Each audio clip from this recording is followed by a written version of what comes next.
Hello, ladies and gentlemen, and thank you for joining us for another Wilds on Film. As usual, I have a guest with me today who is here to discuss something that I enjoy but am certainly not an expert on. So I brought in someone who I know knew a little bit and could kind of help us get into the world of a certain type of anime film. And those particular films today that we will be discussing are the Miyazaki films. Some know them as the Studio Ghibli films, but we're going to kind of break some stuff down and take a look over the more of the whole career in what we think are three very important films. So today with me is Kyle Jennings. Hello. Who some of you may remember as the former co-host of mine from Comics and Controllers, and someone who over the years has definitely kind of introduced me to several anime. You know, really enjoys the medium. So I would like to take a little bit of time, Kyle, if you don't mind, and kind of discuss what we have here. Well, I do mind. This show is over. I'm just kidding. That was a brief episode, folks. Alright, so I would like just to start with kind of just a very brief introduction into how you came to discover the different Miyazaki films and what about these films kind of sticks out to you that you would want to come and talk to me about them. Okay, so first I have to talk about anime in general. So the first anime I'd ever seen was Akira. Back when sci-fi used to air science fiction and anime. Right. On Saturday mornings, correct? It was Saturday mornings, but they actually aired Akira for the first time on a Saturday night. And I remember seeing, like, clips of it because they advertised it on the Saturday morning. I remember seeing clips and being like, holy crap, that movie looks ridiculous. And watching it and being like, okay, I'm in. This is my thing. And it kind of went from there. And shortly after that was when Princess Mononoke, one of Miyazaki's Studio Ghibli films, was actually in theaters in America. Like, it had been redubbed, and they were airing it here. I think that was the first of the Disney movies. I believe you're right. The Disney Miramax movies that they had with them. Yeah, and so it came over and some friends were like, we're going to go see this movie. Do you want to see it? I'm like, yeah. And then from there, I just kind of fell in love with Miyazaki and all of his work. I mean, I've even seen his non-Studio Ghibli stuff. It's a little bit different, but it's still really good. He just has a way of capturing, like, people in general, and his animation style, it's just very definitive, and you can just really tell, like, little things he does that I'll talk about with the different movies that really add character to the story and the world and the characters themselves. So good. Okay, that's kind of the intro I like to hear. It sounds like you saw something you really like, you latched onto it, and now you have a better appreciation of it. Indeed. Yeah, my first anime was Ghost in the Shell, and I will say it almost turned me off of anime because of the ending and the weird soundtrack. Yeah, the Ghost in the Shell is probably not good to be your first anime. And I've had a lot of people say that was the first one they saw, and then they didn't watch another one for years because it's really weird, and it's not a complete story because it was based on this huge manga, and they try to condense it into like an hour and a half movie, and it really falls short. So, yeah. But I can understand that. And the soundtrack with the right. Really exactly.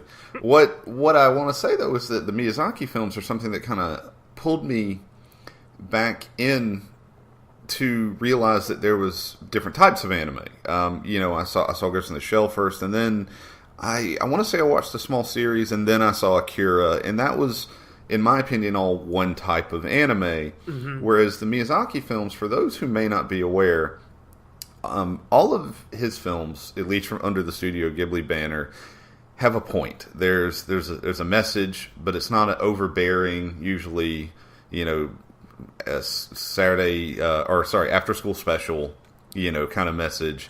Yeah. And he doesn't use a lot of what some people refer to as cheesecake. There's not a lot of TNA, which a lot of anime has, if any. Yeah, I'm trying to think if there's any in any of them, but I don't think there is. Right, and so this was a, not to oversell it, but his films felt more like an art form that he was really mastering over time.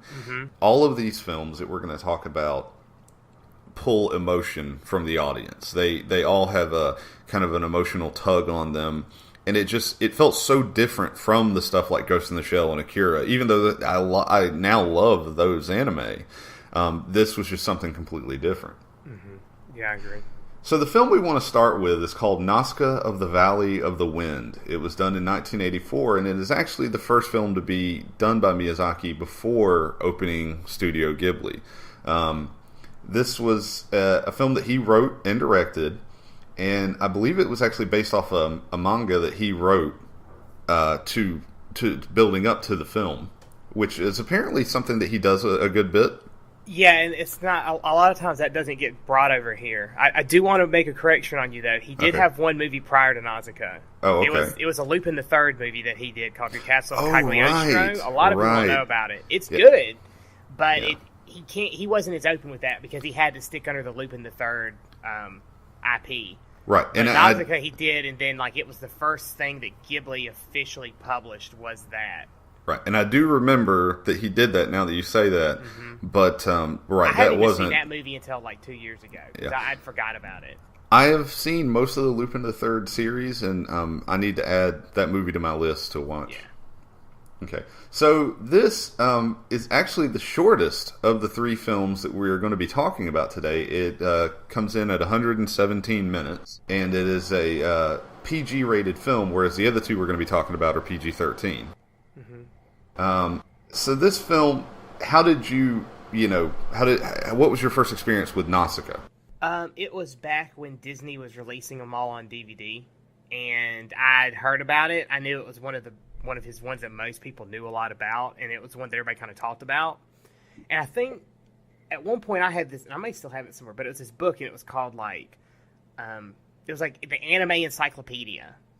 And I would just flip through it if I wanted to find an anime. And I remember finding that one in there and reading about it and being like, I really want to see this. So when it came out on DVD over here, I made a point to get it the same day. Because they were releasing them 3 movies at a time. And I think it was Nausicaa, Castle in the Sky, and that might have been, those two I think came out together. Right. I don't know what the other one was. But I remember getting both of those and watching Nausicaa first. So. Okay. Like we were talking about earlier, a lot of his movies in America, I'm not exactly sure if it's all of them, but are done through America or done through Walt Disney in a partnership with Walt Disney and Miramax. Yeah, they own the rights to Studio Ghibli's works over here, so whenever anything gets dropped from them and if they decide to bring it over here, it's under Disney. Right. And here's where I'm going to interject with probably my favorite Miyazaki story I've ever read. So I'd heard this before, but I wanted to research it and make sure what I'd heard was correct. Miyazaki is very big into not cutting anything from his films once he has decided this is the final product. He's a perfectionist. We're actually going to get into some of his perfection work on Princess Mononoke later. But he is very into no editing once he feels like it's been done. So much so that he actually got several letters or emails from Disney saying how they wanted to cut Nausicaa down. And so he, in return, sent them a samurai sword with a letter attached to it that simply said, "No cuts." Yeah. Which I think is just, I don't know, so it's a great story to me. And kind of ballsy. Yeah, that's his thing. He's like, these movies are made this way. If you don't like them, then don't watch them. I mean, and a part of that, too, I think what helped with that is that he had John Lasseter on his side, who, for people to know, John Lasseter is basically the guy who created Pixar. And I think he's now higher up in Disney, or he was a higher up in Disney. I don't remember all that exactly, but right. For the longest time, whenever they would release one of these Studio Ghibli, old movies that they were bringing over here for Disney, he would do an intro and discuss why this is important. And he always talked about how he's become big friends with Miyazaki and how he didn't want to... He wanted these all to be brought over in their original state. And that's why, the dubbings and stuff are very consistent. A lot of times with anime, the dubs are horrible because the story just goes off. It doesn't even make sense from what the original story was. This is true. Not. For those who don't know, a lot of times when an anime comes to America, they actually will have an American writer do a treatment on the script to translate not only the dialogue, but also a lot of the cultural stuff that just doesn't translate over well. Now, they don't do that as much as they used to. Back in the 80s and 90s, it was really big, but now that, like, anime and that culture is a lot more prevalent with the internet and stuff, sure. It's not as much. They kind of leave those jokes in, and if people get them, they don't. You also have a lot more anime that is being designed for not just a Japanese audience now. Multicultural, Right. And those that aren't don't come over here, or you have to find them online or something. Like Welcome to the NHK is something that's very steeped in Japanese cultural problems. It will not, if it gets an English release, I'd be surprised. Actually, it might have now, but it took a while. So, could you explain in basic form the plot of Nausicaa of the Valley of the Wind? So, at some point in the past in this world, mankind was involved in this huge war, and it polluted and destroyed a large part of it. And so there's this toxic jungle that basically is seeping out and tainting the land. And there's very few places that haven't been tainted by it. And there are these insects that live inside the jungle, and they protect it. There's a small village that's in the valley, and it's called the Valley of the Wind because of, just the way the wind blows through it. And it's about this princess, Nausicaa, from this small little valley, and her connection to the toxic jungle, and how she realizes that the jungle's not necessarily evil. It actually serves a purpose, and that mankind, in its attempt to continue destroying things, is destroying the jungle, and by doing so, destroying their chance for a future. And so there's this conflict that exists there between Nausicaa and the Valley of the Wind people and the toxic jungle, and then these other kingdoms that are fighting for this ancient weapon that they want to use to destroy the jungle, and of course destroy each other at some point. And it's just this overall conflict that kind of brings all these groups together, and at the end there's this kind of culmination of maybe we aren't doing the right thing here. Maybe we should kind of step back from what happened. And I want to say that one thing that I thought this film did extremely well is the opening exposition. There's a small bit of narration, and there are two very brief scenes at the beginning where everything that you've pretty much said as the back history is explained, not in detail, but just enough to where I think anyone who has ever seen a science fiction film before in their life can kind of grasp and get into the movie. So I really like how they handled the exposition in that. Yeah, it's really well done, because I think that kind of stems from the fact that it was a manga, and there's a lot of little backstory in that didn't happen with the movie. So it's kind of like, hey, this is why this is going on. Now let's just get to the point of the story. Right. The other thing that this does well is a lot of time in science fiction, you're taking a world where you're having to introduce new terminology that is just specific for that science fictional world. And sometimes it flows really well, the terminology, the made-up terms by the writers work well with the dialogue, and sometimes it doesn't. It just sticks out. Sometimes, you have certain terms that just, unfortunately, every time someone says them, you kind of inwardly groan because it just doesn't sound like it fits. This one, I think, did a really good job, especially with the omu is how you say it, I believe. It's the big, giant insects that are kind of a main part. The ohm. The ohm. Yeah. Which literally translates in Japanese to king of the insects. These terms that they use for that, and throwing in the different names of the different kingdoms and everything, it just flows well. And the voice actors, which one thing I know some people don't like to focus on the voice actors, it's more about the performance and all that, but you have some really good voice actors. You have Patrick Stewart as Lord Yupa. Lord Yupa, yep. Yeah. Uma Thurman is Kushana, who's like the basically the evil princess, I guess. Yeah. Yeah. Literally, she actually is evil princess. There's a comment in the movie about that. It's like, why are you so evil compared to our princess? Right. That's true. I forgot about that.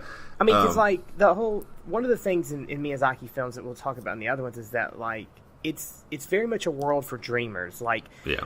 the main character usually has a drive that pushes them to do something, but they're a dreamer at heart, and they lose themselves in it, and they're dedicated to the cause. And sometimes they're so naive to the things around them. Like in Nausicaa, there's a moment where she actually kills somebody, and she realizes that she just let her rage consume her in that moment. And she's like, I'm never going to do that again. And for the rest of the movie, she actively prevents people, or she tries to actively prevent people from killing each other. Yeah. And it's to her detriment at times. Well, let's talk about Nausicaa for a second. I'm sorry. The last thing I want to say about the voice acting is Asbel's voice kind of got on my nerves for some reason, and I couldn't figure it out until I realized it was Shia LaBeouf. And I don't know why, but that was the only voice in the movie that it just didn't click with me immediately as to, oh, this is really good. It just, for some reason, it kind of stood out. It wasn't a bad performance. That's not what I'm saying. It just, Patrick Stewart, has obviously a very identifiable voice, and he is playing this guy that his voice works so perfectly for. And Uma Thurman feels evil from the moment she says her first line, Yeah, I mean, I'm not going to lie. I usually, with movies or with anime, I try to not focus on if I recognize the voice. Right. Now, sometimes you can't help it. Patrick Stewart is an example, but the other two, I forgot it was Uma Thurman and Shia LaBeouf. Sure. Another example of a problem like that is when somebody... It's different when people have different voices they use, like John DiMaggio, who did the Bender. He's done stuff for...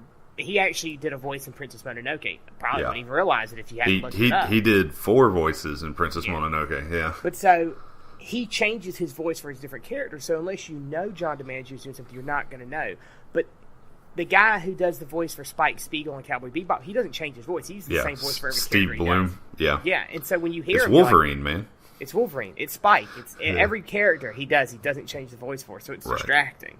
But these movies with the celebrities, I guess it's because I'm not used to just hearing their voice. I'm used to seeing them and hearing them. So I don't really catch it a lot of times. Yeah, and that's a good point. And I agree. I know some people say you shouldn't focus on that and all it takes away from it. But there are some times where, to me, someone's voice just feels so perfect for that part. But let's talk about Nausicaa for a second. So Nausicaa's, in my opinion, my first impressions of her is that she's a hippie, and the lasting impression, and I actually really love that moment that you were talking about earlier, where she realizes she's like, I'm not doing that again. I'm not going to be a part of all this killing. I'm going to stop as much of it as I can. It was a trait of a good hero. But she also comes across as kind of a Jesus figure in several ways. At one point, she is actually on her glider with her hand stretched out in a crucifix position, trying to get people not to shoot. And there's this whole legend about someone who will come, after the 1,000 years of darkness or something like that, and it's her riding in on golden waves, and her clothes actually change color. I actually rewound it to make sure I saw this correctly. The Ohm's blood is what actually changes the color of her clothes. Yeah. So that she looks even more like this mystical figure from the legends. I mean, I never thought of it like the Jesus type stuff, but I guess there is some kind of Messiah level. I mean, I got that. That's obvious, but not like the arms out. I thought that was more of a, hey, I have no weapons, I'm unarmed, don't attack me type of thing. She does that multiple times, though, which is true. Yeah, and the other thing is that Nausicaa, the name, is actually taken from the Odyssey. It's one of the characters in the Odyssey, which the Odyssey has its own biblical reflections and kind of Jesus characters and stuff like that. So, I don't know. I don't. This is something that I think was done. There's so much that's done intentionally in a lot of these movies, but you really just won't know unless you talk to Miyazaki or someone who helped work on the movie or who was really studied. Mm-hmm. For example, one of the kingdoms that's invading has all these airships, and there's a lot of stuff you can look up and see that those airships were specifically designed to resemble German ships from World War II. Mm-hmm. Down to the color of their wingtips is how much in detail they wanted them to resemble this invading force, and it works with the story perfectly. Yeah, also that kind of imagery is reoccurring throughout, though, because it uses Castle in the Sky too. Like if there are bad guys and they have planes, they probably look like Nazi planes. Yeah. I mean, that's a reoccurring thing. we'll actually probably talk more about when we get to The Wind Rises. Because I was about to say, yeah. He's very anti-war. Yeah, he is very anti-war, reasons. and he's a pacifist, and Miyazaki, a lot of that shows through. Yeah. The other thing is that Asbel's plane was red. He was supposed to signify the Red Baron, which I'm not sure. Because the character doesn't match up, but the idea is there. She was only in the plane for like 5 minutes. Right, yeah. Also, that's mixing World War I and World War II. Who signify the Red Baron? Okay, maybe it does get better the Red Baron. That works a lot. My one confusing part about I think this story was the stuff with the warrior. There's another legend about these. I believe there were 9 great warriors or something that were these giants that kind of helped start the war. They were weapons. They were basically bioweapons that people had created. And they thought they were all destroyed, but one of the country, basically what started the whole movie is one of the countries has found them, and their plane crashes in the jungle or crashes in the village, but they've got insects on it because the plane was flying so low, it was basically ripping through the jungle. Yeah. And so that starts to taint the valley. Well, then this army is now in the valley because they're trying to get the weapon out, and so there's the whole conflict that starts with that. So it's all about, most Miyazaki films come down to like the very simplest of conflicts: man versus nature, man versus man versus himself. Very much so. I think all 3 of those are here, especially the man versus nature. That's a reoccurring theme in the movies. Oh yeah, yeah. With that in mind, I really enjoyed Nausicaa of the Valley of the Wind. I thought overall it was great. There were a couple parts I think that the movie, it almost overdid itself a little bit, but not too much. Never too much. I definitely am glad I watched this now. I had been putting it off for a long time. And I think overall this is one of the ones that I'll actually go back and rewatch. Yeah, it's my favorite of his movies. I could watch this movie over and over and over again and enjoy it every time. And I'd love to show this movie to people who've never seen it because I think it has a good story. It has a easy to follow story. You immediately know this is most Miyazaki films. You immediately know who the bad guy is in this. Right. And typically the bad guys get what they've got coming for them. But a lot of times the bad guys also kind of realize the error of their ways in the end. Like, he's not like... Yeah, that is a big one. His bad guys don't get their heads blown off at the end of the movie. It's like, all right, evil loses again because they got shot in the face. It's more of like they realize that maybe we're wrong for fighting jungle. Yep. Maybe we should embrace the jungle and we shouldn't try to use these weapons to keep killing each other because it's what led to where we're at now. The bad guys either have a change of heart or they realize this just wasn't meant to happen. Yeah, there are a few where that doesn't happen. Like Castle in the Sky, I'm pretty sure that main bad guy dies, but it's because he's just so adamant about what he's trying to do that's just the only thing. He dies. No one kills him. He dies because of what he's doing. Right. So my last question about Nausicaa, and I kind of have to ask this, is, and you could say this about many other of Miyazaki's films, but this is something I kept seeing people compare this film to Ferngully. Are you familiar with Ferngully? I'm familiar with Ferngully. Yeah, and Ferngully really is like the American version of the animated man versus nature, design. And so I could see, and I'm not saying that that's, that spawned it or whatever, but I see a lot of people comparing that as kind of the American version of Nausicaa or of many of the other, Miyazaki-style films. Really weak comparison because they don't even have similar plots. Right. The man versus nature, that's the similarity to me. Right. Period. Right. All right, so we want to move on to the next film. As I said, we're going to be kind of going in chronological order, looking over his career, and we're going to talk about Princess Mononoke, and that was not done in 1997. And this is an important film for many different reasons. We're going to talk about the film itself in just a second, but I want to start by saying this was the first time that Miyazaki announced his retirement. And he would go on. He would go on to announce his retirement many times after that. Yeah, he just announced it and then unannounced it again. Yeah. So, wait. So, as of this date, is he retired? No, he actually said that he plans on working until he dies. Okay. But he said that before too, and then he announced his retirement. Right. Spoiler alert. Say this: every time he said this, though, he does his work does get less and less, I think is the best way to put it. Like, sure. He's not producing as quickly or as much, and he kind of takes a more back role. Well, like, his son's become a bigger part of Studio Ghibli. Now, Studio Ghibli's actually filed bankruptcy, but his son started producing stuff now. Which is really sad. He's 73 now, I believe, so I can understand he's slowing down a little bit. But I'll go ahead and spoiler alert. He announced his retirement then, and when we talk about The Wind Rises, that was the last time he announced his retirement, from what I know. Yep. But for this particular one, this is also significant because this is when he started having some problems with Disney Miramax. Mm-hmm. And because he would not allow Disney to edit Princess Mononoke past what he sent them, they only released it into select theaters. And the reason that this is important for my part of the story is because I remember going to see a film in Atlanta, and one of the previews for our film was the re-release in America of Princess Mononoke.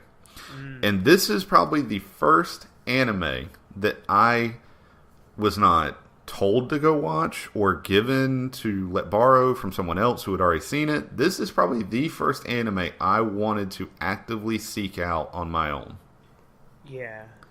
So tell me about your experience with Princess Mononoke. I know you kind of touched on that a little bit earlier, but... Yeah, it was just... Some people were like, hey, let's go see this movie. It's out. It's supposed to be really good. I think that what drew us was that the person who really wanted to see it was because Gillian Anderson, who is Scully from the X-Files, does a voice in it. And like, oh, I really like Gillian Anderson. I want to go see this. So I think I actually know who you're talking about. Yes. Oh, yeah, you do. You know who it is. So we went and saw it, and I was just like, wow, that movie was great. Like, I mean, it was so good. And since then, it's one of my... I mean, like, when people say, oh, if you had to order your Studio Ghibli or your Miyazaki films, can you? I'm like, no, because there's like one or two that I love, and then like the rest of them are about all equal. Right. Like, I'm like, yeah, and then the rest of them are all here. And there's some that I like that he only like wrote, that he didn't actually direct. So I kind of get into like, well, what are we talking about? Direct, produce, because it depends. But Mononoke's up there. It's probably one of the ones that I've liked the most. Yeah. So I agree with that 100%. And I just have to say that although there are many voice actors that I could go through and name as doing amazing jobs, Billy Bob Thornton I'll talk about in just a second. There's a ton. Gillian Anderson's performance is actually one of the things that stick out to me, and she actually doesn't have like a ton of lines, but the way they modulated her voice and how intense some of her lines are, her performance really sticks out to me in this movie. Yeah. Also, just a quick heads up, this is the last film that was done on the plastic animation cells. Now, for anyone who's a big history buff on animation, that's a big deal. But talking about Miyazaki's perfection, he went behind the artist and redid almost half of these cells himself because he was not satisfied with the way certain aspects of the film looked.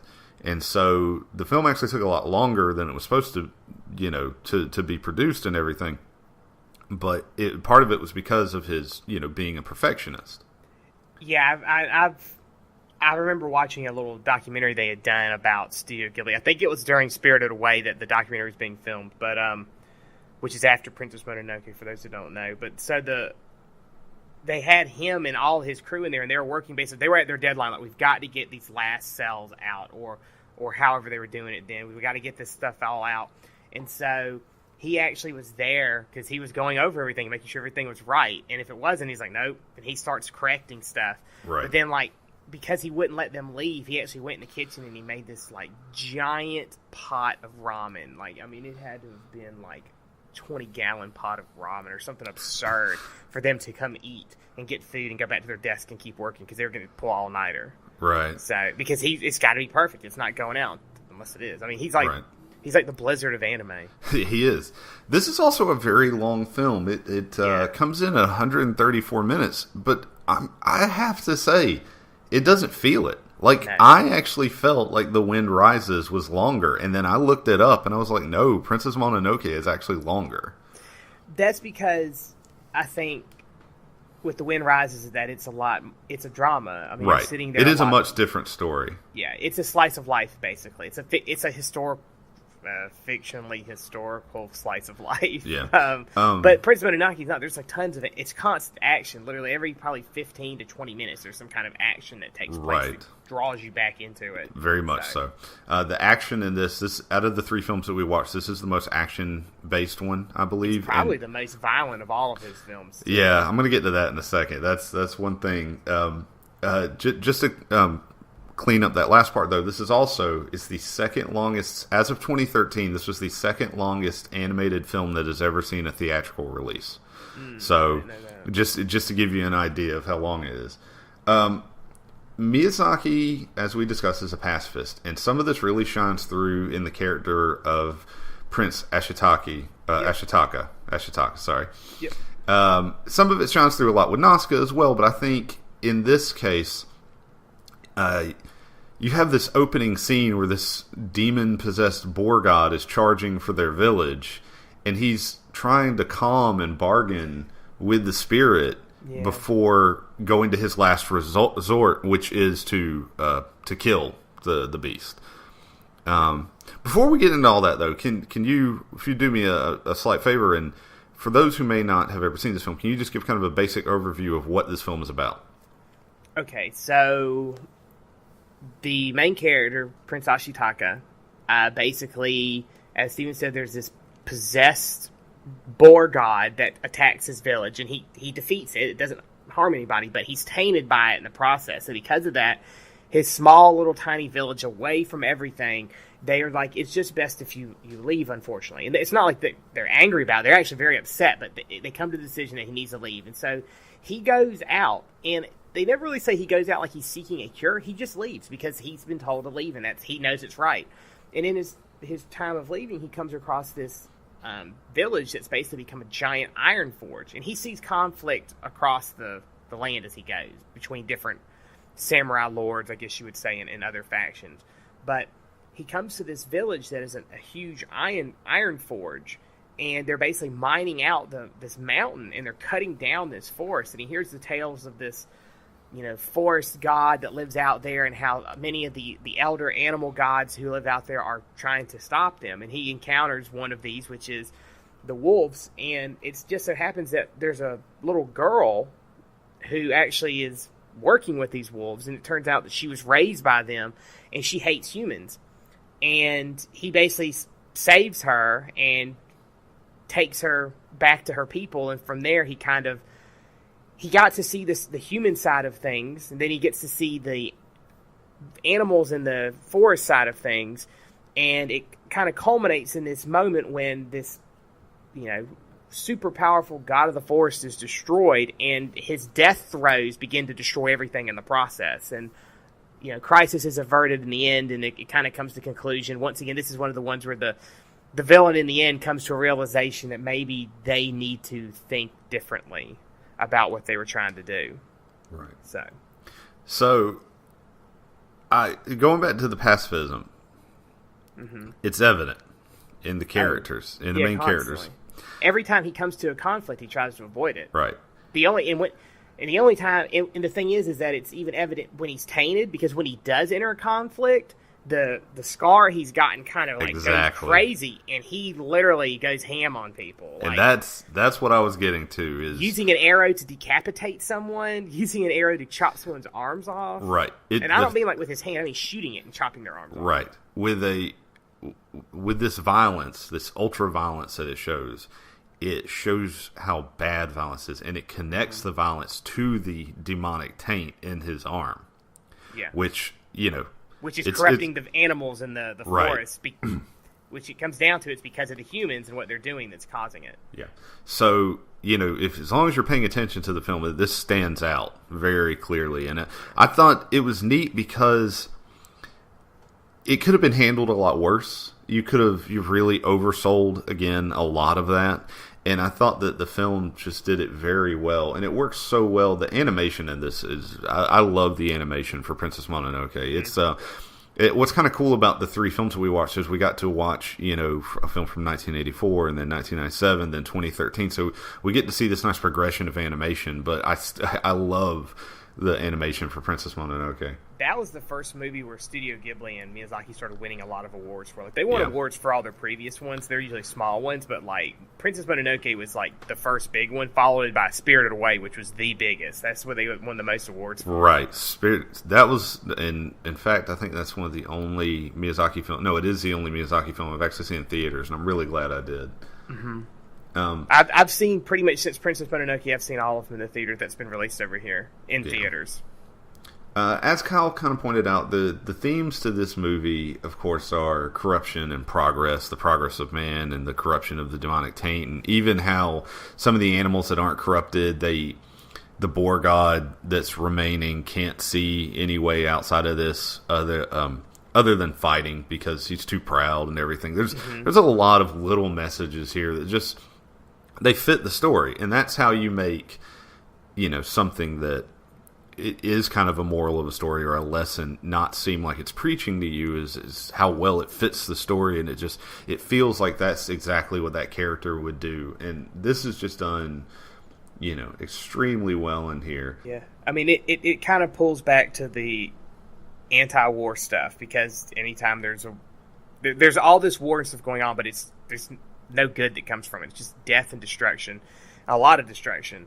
And it's also back to the man versus nature thing that Nausicaa had too. It's like, we share this world with the other creatures here. We can't just go around doing what we want to willy-nilly without thinking about how it affects them, because it could have very bad consequences and be very damaging to us. Right. So, and the last note on like the pacifism and some of the stuff that we talked about with how villains are treated. Every time I've watched this movie ever, I am almost a little bit sad that Billy Bob Thornton's character, who is just an asshole. Let's just be honest. I don't think so. He's a monk who sees what's all going on and purposely has this, goal to retrieve this head. And even as the world is dying around him, still does not want to give up the head. And then you have Lady Eboshi, who is the leader of Irontown, who's a great character. She's a very strong, great character. Voiced by Minnie Driver. Right. And I love the foreshadowing when she tells the prince, like, I should take your arm because it's tainted. And then she, later in the movie, loses her arm.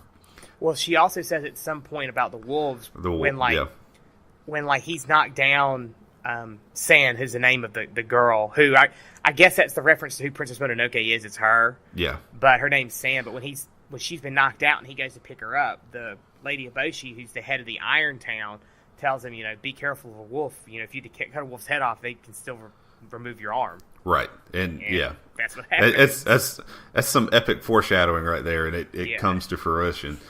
But I at least wanted one of the villains at least to die, and I understand. The American in you. I know it is, and I will fully admit to that. But it feels like that all the people who caused all these problems, no one really quote unquote paid for it, and all the people, if you look at all the people who actually died, are all the people who were just following orders. So, I mean, I guess that's true. I mean, some people did pay for it. I mean, she lost her arm. Right, and you can tell by the end of that movie, she's completely changed her outlook. Well, she has, but she still's like, we're going to rebuild. She's like, we're not going to let this stop us. We're going to rebuild, but it's going to but she's going to rebuild with Ashitaka there to basically be the go-between. Like like he says to Sin at the end, he's like, you go live in the forest with the animals, and I'm going to live here in the town with the humans, and we'll be the connections that they both need so we can make sure something like this doesn't happen again. And that's actually one of the things I really love, because a lot of his movies, Nausicaa and Princess Mononoke, have really kind of good endings. Everything ends on a more of an upbeat note than they do on a depressing note. All of these movies have pretty good endings. I mean, the only Studio Ghibli movie I can think of that doesn't have a happy ending is Brave of the Fireflies, and that movie we just don't talk about. Yeah. There's a reason people don't. Do you want to cry? Yeah. Yes. Go watch Grave of the Fireflies, because I don't care if you're a grown man or not, you're going to cry at the end of that movie. It's so depressing. I've only seen it once, and I will probably never watch that movie again. I'll be honest. Sad. But no, seriously, the ending of this one doesn't have the super positive ending because, you know, you can kind of tell those two like each other, and he's like, "No, this isn't going to work. You go live in the forest. I'm going to stay here." You know, and, you know, even says, "I'll come visit you," but you kind of get the idea that they can't really be together. I disagree. I think that is how it works, because neither one of them would be happy in the other one's situation, and he understands that. So it's like, we can still see each other and be happy. We just do our own thing. Well, no, we don't have to be. I'm saying I'm glad that they stuck to that, because I think in a traditional Disney film, I think you would have them winding up together, having kids or something. I think I saw somebody put a traditional Disney princess film best. They're like, at the end of, if you think about it, at the end of a Disney princess film, within an hour, the main character's just lost her virginity. I was like, and that's right. I mean, that's how they work. It's like, you just met this dude, now you're going to bang it out afterwards, after the evil's done. Is that these how movies aren't like that. They're not. All these movies don't even have love stories. That's true. Yeah, they have what could be considered an interest, but Sure. it's not like they're actually hooking up or even going there. With Nausicaa and Princess Mononoke, both films have a love story that is not the main thing. There's so much else going on. It takes a serious backseat, and it's not overdone. I would even argue that they might not be considered traditional love stories. Like, the only one I can think that maybe has a traditional love story is Porco Rosso. But, and The Wind Rises. But I think it's more of like friendships that form, that maybe if you want to think about it down the line, maybe they do become a love story. Like, these people are maybe interested, but it's more of like they're kind of two people from different walks of life typically come together and make this connection and become friends, not necessarily lovers. Sure. I could see there's an argument there for that, for sure. I'm trying to think of any of his movies that may happen. I mean, The Wind Rises is an obvious one, but maybe Howl's Moving Castle, I would say it is a love story, but it's not only a love story. Right. The rest of them, they have something where you could argue maybe it's love, but I consider, if it is, it's more of love on the most basic childlike level. It's like, oh, two good childhood friends, they love each other because they're close, not because they want to get in each other's pants. Yeah. Well, at one point, the Wolf Mother, Gillian Anderson, even actually says the Wolf Mother, Gillian Anderson. I'm going to refer to her now. Yeah, she even says, though, she's like, that boy wants to spend the rest of his life with you. Like when he's sick by the pool, like, she actually says that. Yeah. And she says it to Sand. But I wonder if she's saying that more of a way of testing her daughter.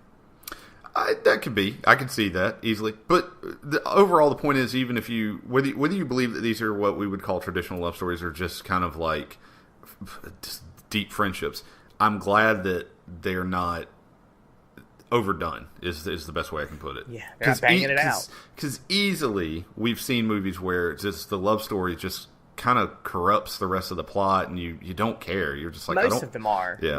Most movies that are the whole focus is a love story it negates things. It makes it where it's just like, oh, okay. I mean, especially animated movies, and this isn't just. I'm not talking about just Disney. It's even other anime. It's sure. You know, I think something is like within the first 5 minutes, you know who's going to be hooking up at the end of the series. Right. When it talks about like anime and stuff. So. Yeah.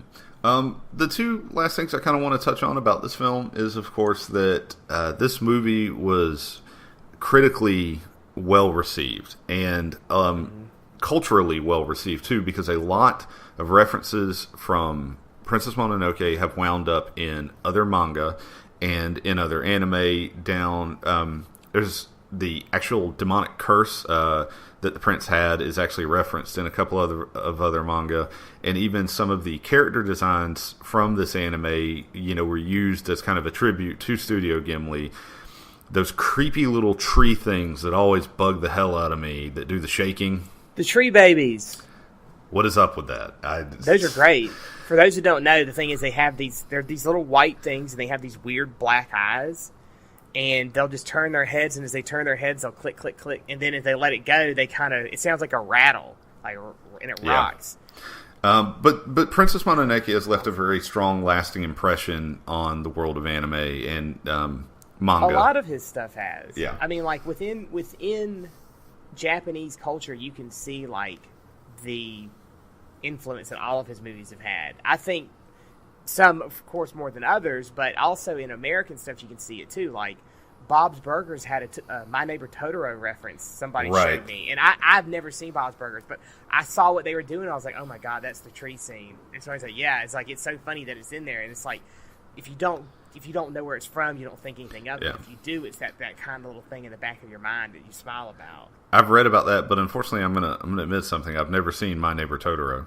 It's a lot more it's a lot more for children, but Sure. it's still good. It's really good.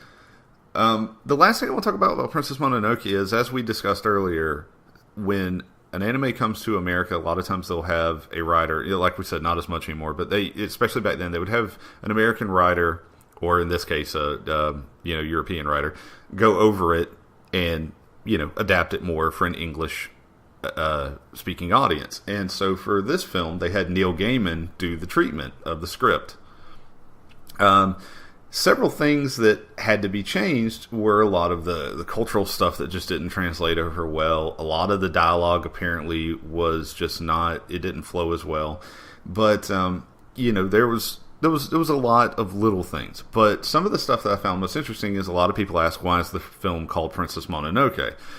And you even mentioned this earlier about whether sand was Princess Mononoke. And the answer is yes, but Mononoke literally translates to someone who is angry. So Mononoke is not a name. It's something you are. It's a state of being, and so that's why no one calls her Princess Mononoke. Yeah. And I thought that was very interesting. And reading through some of the different stuff, especially with some of the ideas behind the forest spirit and his transformation and stuff like that, had to kind of be switched over. And this is a film that I actually recommend if you're really into this film, is finding there are several versions that have where you can watch the more literal translations. Mm-hmm. But overall, I would definitely say this is probably my favorite Studio Ghibli film overall. And out of the three films that we're watching today, if you have not seen any of the three, this is the one I would recommend the most. Yeah, from my experience when it comes to Studio Ghibli, most people in America have either seen Princess Mononoke, Spirited Away, or Howl's Moving Castle. Those are the ones that everybody knows. The earlier movies, people might not know about, and some of the later ones, like Ponyo and From Up on Poppy Hill and The Wind Rises, people might not know about. A lot of people know Kiki's delivery service. They know Kiki's. And I'm going to tell you why. Sci-Fi used to run that movie constantly. When Sci-Fi was good back in the day, and they did anime they would do it on Saturday mornings, and at one point they started doing it on Monday nights. That was just one of their go-to. It was like they would run that and Project A-ko constantly. Project A-ko. Oh my God. All right, so we're going to move up to 2013, and as we said, this was another film that everybody thought was going to be Miyazaki's last film. He said he was retiring numerous times. He is the writer and director of course, all of the films we did, but this was something a little bit different for him. And Kyle, if you don't mind, could you explain to us a little bit about The Wind Rises? Okay, so basically, The Wind Rises it follows the character of Jiro. I'm trying to remember his last name now. Jiro Hirikoshi, who was he was the man who created the Japanese Zero plane, which is the plane that they used during World War II to bomb and kamikaze and stuff like that. So it has a lot of negative connotations because of that thing. The thing is that it's not 100% historical, because it also supposedly follows the life of some a Japanese writer. Mm-hmm. And so it kind of meshed these two characters into one person. The stuff it's all about the building of the planes and the engineering and the build up to the war. There's actually no war in it. That's what I don't think a lot of people know, is that it's not set during World War II. It's set prior to that. It's set during the development of the plane. And you kind of see this character of Jiro kind of grow as a man and understand what he wants to do. He finds love, and it's like this is a love story. Right. I mean, this is probably the only true, straight love story, but it's still not the only plot. There's a lot of other stuff going on, too. And this one really hits home with the anti-war sentiment. And I think part of the reason that this is so hardcore about that is because around this time was when the Japanese government had proposed actually creating a Japanese military again. Because there isn't, for those who don't know, there's no Japanese military as part of the concessions for World War II. They have a defense force, but it's not the same thing.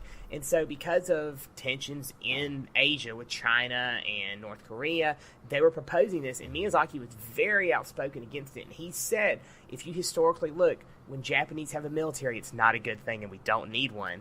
And he made this movie, and the movie isn't really... It has some anti-war sentiment to it because Jiro Hakoshi was known for it. He actually wrote later on in the years that he built planes because he loved them, but not because he wanted war. He built it because he wanted to just do aviation. And that movie gets a lot of that across. Oh, yeah, it does. And the movie's kind of odd the way it handles things. Like, he talks to a famous Italian aviation person, Giovanni Caproni, but he doesn't really talk to him. It's all through dream sequences. Like, they're friends through their dreams. It's really weird the way it's done. It's good. I like it. It's different, but it's really odd. It's weird because he keeps calling him little Japanese boy, even when he's like a grown man. Yeah. He's still a little boy, though, really, because they talk about that, like, when he says he's married, they're all like, you're married? I thght you were going to marry an airplane. You're right. so in the clouds. Yeah. You know, they laugh because it's so surprising. And he's very innocent. Most main characters in Miyazaki films, they're very innocent people when it comes down to it. Even though everything around them is jacked up, they're innocent. They get the point across pretty well that not only is he a dreamer, but he seems like someone who is constantly in his own head. It's just, there's at one point where I believe it is his sister is talking to him, who his sister was one of my favorite characters, but I'll get in that in a second. But there's one point where his sister's talking to him, and you can just tell he is not listening. He is just not there. Yeah. I mean, even with his best friend, it's the same way. Like, at one point, his best friend's talking to him, and he's, like, complaining about all this stuff about how the Japanese are getting so far behind in aviation because they refuse to change things. And he's just focused on what he can do to make it better. He's not complaining about the problem. He's thinking of solutions to the problem. Yeah. So this film was 126 minutes, and as I said, I wouldn't classify this as a negative, but this is the only one of the three films that actually felt long to me. But I think it's exactly what you touched on earlier. This is just such a different type of story, and it was very good. I love the animation. The animation was great. Yeah. And something, I'm going to say this about the music for the film, but this really applies to all three films. In Nausicaa and in Princess Mononoke, there are several points where there is no music. And it makes the points where there are music stand out more, and the music is just, it's different, and it's, you know, it's stuff I'm just so not used to hearing in any type of American film, and it really makes the world come to life more. And in The Wind Rises, the music helps with the flow of the film. There's just there's a lot of really good parts where the music stands out. Well, it helps that he also has the same composer for all of those movies, Joe Hisaishi. Right. He's amazing. I mean, his work, like, I could just sit down and they could just play his music, even his non-Studio Ghibli stuff. I could just listen to it nonstop. It's good. Right. Like, he's amazing. There's a reason they always go back to him too. Yeah. I think even when Studio Ghibli's done work on video games, like, you know, they did Ni no Kuni. Sure. Which I need to play still, because I hear it's great. I think they got him to do the music for it to go with it. That's cool. It's kind of like their package deal. Yeah, and that works. Yeah. This is also a film that when Miyazaki went to the premiere of, he stated that this was the only film that he ever cried at his own work. And I thought that was a very powerful statement, because this isn't what I would call a happy film. You were talking earlier about films that end. I wouldn't say this ends depressingly, but it definitely is a much more somber ending than the other two films we watched. Yeah. I mean, I don't want to give away the ending of this one, because this is a newer movie, so a lot of people haven't seen it. But, yeah, it ends in such a way that there's happiness because of an event that occurs, but there's also this level of just like, man, I know where this is going, and it's really sad. Yeah. And I don't think I'm glad it ends. I don't want to see that actually happen in the movie. I just need to imagine it out there. That's true. There's no twist in this movie. Everything is laid out pretty well.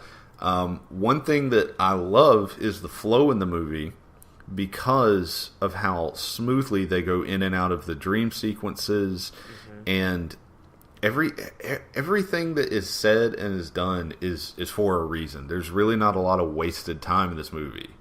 Go ahead. So talking about him crying at this movie too, I think there's several reasons for that. I think one of which is that at the time, he had claimed this was his last movie. I mean, and it could be. It very well could be. He may not actually do another full-on movie like this. He may only write or produce or do simple animation stuff. He may not actually direct a full movie. And as I said, it was during the whole time of them discussing, remilitarizing and stuff like that, and he got more flack for this movie than he has for any other movie from his own people. Like, usually the Japanese are all like, oh, great, Miyazaki's doing another movie, let's be happy. He got so much hate for this movie, even from longtime supporters, because it was like, this is too political. Which all of his movies have a political element to them. I mean, very low-key. Like, I mean, if you want to, you can say that Nausicaa and Mononoke are both about pollution and how people need to stop doing it. But this is straight in your face. Like, it's obvious anti-war. Yeah, this is definitely, it's different. And I remember reading a lot of those articles. In fact, I believe you sent me one about where he actually addressed I'm not sure what you would call their political body, but he actually... Parliament, I think? Right, their parliament. He actually went and addressed them and actually... had a very long speech trying to convince them not to do this. And like you said, I remember hearing that he was getting a lot of hate for this film, and which is so odd because, like you said, most people are usually excited to hear anything from him. Yeah, I mean, and it's one of those things that I think, in typical Miyazaki fashion too, he wasn't going to back down. He wasn't going to let them change his opinion. He was going to say the way he felt, and he wanted to stay that way. And he wasn't going to change the movie to make people happy either. It was going to come out, it was going to do its thing, and that was it. And people were complaining about before they even saw it. Like, I think people thought it was going to be set during the war because the character Jiro, who is based on, who did the plane, he actually did survive through the war. He survived up into the 50s. And it wasn't, and people didn't find out he was anti-war until the 50s when they got a hold of his, basically like some manuscripts and stuff he had written, and they realized like, wow, he really hated what happened with his work. Yeah, of course, yeah.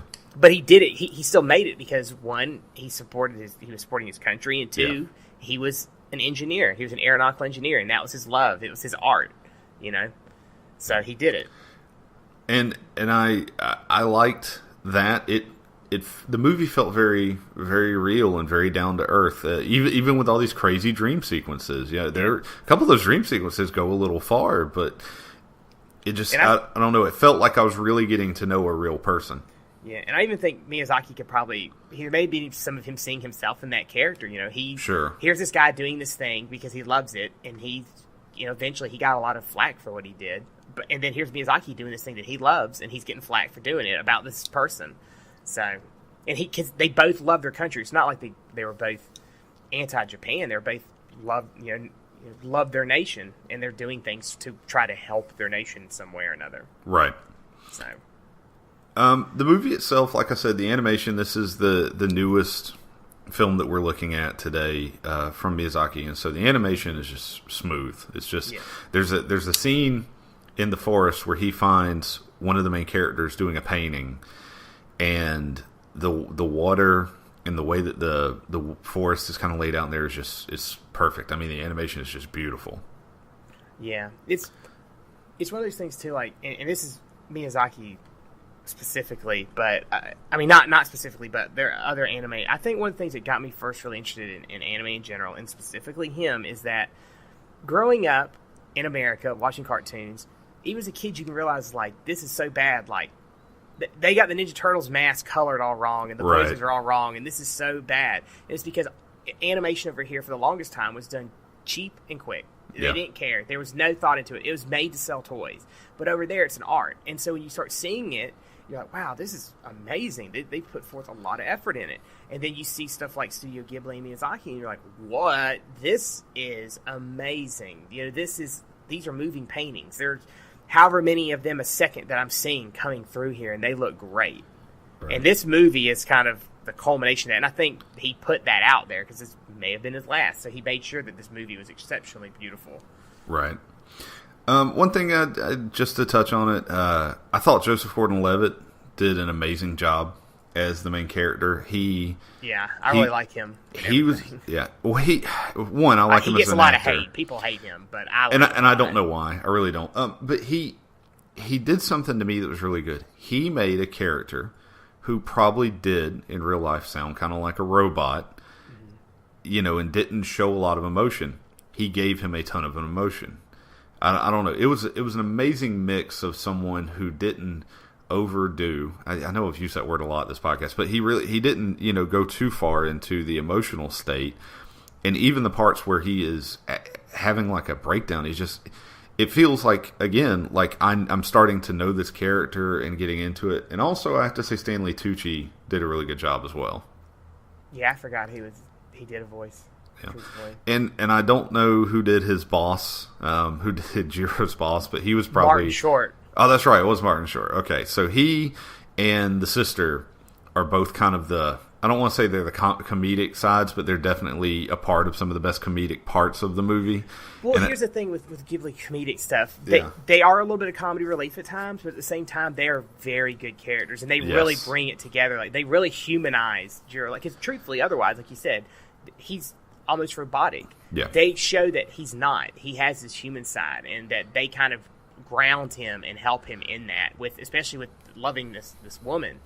So, and one of the things I want to say about his boss that I loved, and this goes to something I said at the very beginning, they do a lot of little things in the Miyazaki films. A lot of tiny little animation things that you might not realize elsewhere. Whenever his boss walks, his hair does this bounce. Yeah, it does. The type of haircut he has, and I've known people who've had haircuts like that, and it bounces like that, and they actually animate the bounce. Of course, it's a little over accentuated because it's supposed to accentuate how hard and fast this guy's moving and walking every time you see him. But it's great. Little tiny thing like that, I loved. He looks so stressed that he could make a diamond in his butt cheeks. He really does. I mean, that's where they got that's how they compressed all the metal for those planes. Wedged them back there. All of the characters here feel just incredibly fleshed out, though. Even his friend, who doesn't get that much screen time after you get to a certain point in the movie, his motivations still seem very clear. He's, I don't know. There wasn't a character that I thought, man, they didn't do a good job with that character. Yeah, I agree. I agree completely. So I want to go ahead and wrap it up, and partially because, like Kyle said, I think instead of telling you a lot more about the plot and what happens in the movie and discussing some of the breakdown, it's a newer film, so you should definitely check it out. I would recommend all three of the films that we have discussed here today, and I think you would too as well, Kyle. I would recommend any Studio Ghibli film. I mean, there's like one or two that might not be for everybody, but anything that Hayao Miyazaki's worked on directly, you should totally check it out, because there's a level of artistry in it that you're not going to see in anything American, animated-wise at least. Right. So kind of in closing, if you haven't seen a Studio Ghibli film, or if there's some that you haven't seen, go check them out, especially if you haven't seen any of the three that we discussed here today. Kyle, is there any other, just very briefly, outside of Studio Ghibli, is there any other anime that's kind of similar to this that you might recommend? I would recommend a movie called Summer Wars. Summer Wars it's kind of a slice of life about this family who comes from this long lineage of samurai, but it's in the modern day, and they've kind of fallen on hard times, but an event occurs in their world that kind of brings the family together to help save the entire world based on the actions of one boy who accidentally kind of got brought into the situation. And the animation in it's really good, the story's really good, and it's a really good overall story. So it is pretty new, so you should check it out. Okay, good. And if anybody wants to discuss some anime with you or ask you some questions about any of the films that we've discussed, where can they reach you? You can reach me at Twitter. I'm at Zombie Jesus here. Okay. You can also find me on Twitter at Stephen Wilds. And, of course, through this YouTube channel, if you want to leave a comment and let us know what you thought about this podcast or ask us any questions. And I would like to thank Kyle for joining me today. Well, thank you for having me. And until next time, you guys take it easy.